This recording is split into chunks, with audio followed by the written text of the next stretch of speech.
ಪ್ರಿಯ ವೀಕ್ಷಕರೇ, news story ಚಾನಲ್ಗೆ ಸ್ವಾಗತ.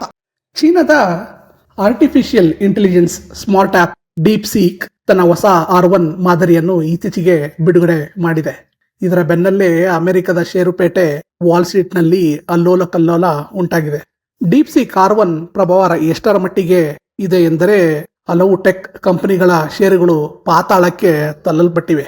ಸಾಮಾನ್ಯವಾಗಿ AI ಆಧಾರಿತ ತಂತ್ರಜ್ಞಾನದ ರೇಸ್ನಲ್ಲಿ ಅಮೆರಿಕದ ಕಂಪನಿಗಳು ಬೇರೆ ಎಲ್ಲಾ ದೇಶಗಳಿಗಿಂತ ಬಹಳ ಮುಂದಿದೆ ಎಂದು ಹೇಳಲಾಗ್ತಿತ್ತು.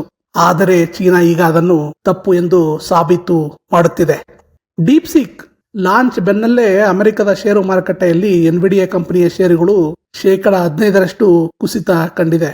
ಕಾರಣ ಚೀನಾದ ಡೀಪ್ಸೀಕ್ AI ಅಮೆರಿಕದ ಓಪನ್ AIನ ChatGPT ಗಿಂತ ಹೆಚ್ಚು ನಿಖರತೆ, ಉತ್ತಮ ಫಲಿತಾಂಶ ನೀಡುತ್ತಿದೆ. ಈ ಚೀನಾದ ಡೀಪ್ಸೀಕ್ ಅತಿ ಕಡಿಮೆ ಬೆಲೆಯಲ್ಲಿ ಅಮೆರಿಕದ AI ಸರ್ವಿಸ್ ಗಿಂತ ಉತ್ತಮ AI ಸ್ಮಾರ್ಟ್ ಆಪ್ ಆಗಿದೆ. ಜನವರಿ 10ರಂದು ಡೀಪ್ಸೀಕ್ ವಿಶ್ವಾದ್ಯಂತ ಲಾಂಚ್ ಆಗಿದೆ. ಕೆಲವೇ ದಿನಗಳಲ್ಲಿ ಡೀಪ್ಸೀಕ್ ವಿಶ್ವದ ಗಮನ ಸೆಳೆದಿದೆ. ಡೀಪ್ಸೀಕ್ ಮೂಲಕ ಚೀನಾ ವಿಶ್ವದ ಮೊದಲ ಉಚಿತ ಚಾಟ್ಬಾಟ್ ಸರ್ವಿಸ್ ಲಾಂಚ್ ಮಾಡಿದೆ. ವಿಶೇಷ ಅಂದರೆ ಜನವರಿ 27ರ ಹೊತ್ತಿಗೆ, ಅಂದರೆ 17 ದಿನಗಳಲ್ಲಿ ಅಮೆರಿಕದ ChatGPT ಗಿಂತ ಹೆಚ್ಚು ಡೌನ್ಲೋಡ್ ಆಗಿದೆ. ಚೀನಾದ ಲಿಯಾನ್ ವೆನ್ಪಾಂಗ್ ಈ ಡೀಪ್ಸೀಕ್ ಸ್ಮಾರ್ಟ್ ಆಪ್ ಸಂಸ್ಥಾಪಕ.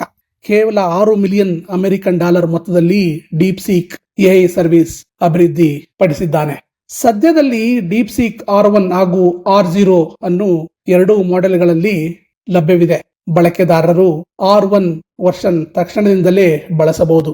ಡೀಪ್ಸೀಕ್ ಬಳಸಲು ಯಾವುದೇ ನಿರ್ಬಂಧಗಳಿಲ್ಲ, ಮಿತಿಗಳಿಲ್ಲ, ಎಲ್ಲವೂ ಉಚಿತ. ಅದು ಓಪನ್ ಸೋರ್ಸ್ ಅಪ್ಲಿಕೇಶನ್ ಆಗಿದೆ. ಡೀಪ್ಸೀಕ್ ನೈತಿಕವಾಗಿ ಮತ್ತು ಕಾನೂನಿನ ಅಡಿಯಲ್ಲಿ ಬಳಸುವುದು ಅಗತ್ಯ.